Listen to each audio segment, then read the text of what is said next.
Lawmakers are working with advocates and prosecutors on major criminal justice reform and will soon vote on two important bills. We always seem to dismiss corrections reform when it comes to juveniles.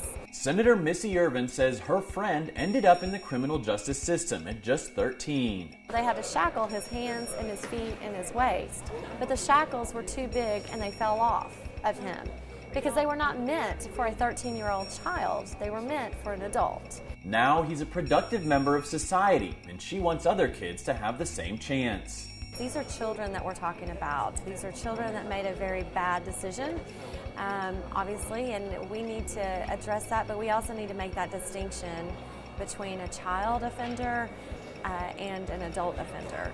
SB 294 eliminates life without parole for children and creates a more age-appropriate sentencing standard for minors who commit serious crimes. There's a big difference between a 15-year-old, in my mind, and a 25-year-old.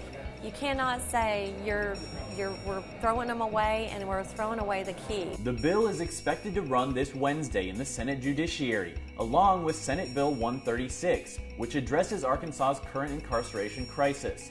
This bill is far from perfect, but has some important criminal justice reform measures that we support.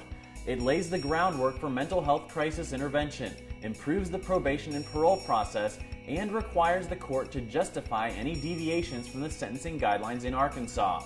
Please join us at the Capitol Tuesday morning to support prison reform, fair housing laws, and an end to wage theft for our Civil Rights and Economic Justice Advocacy Day. You can register now at citizensfirst.org. With the Arkansas Citizens First Congress, I'm Kyle Landberger.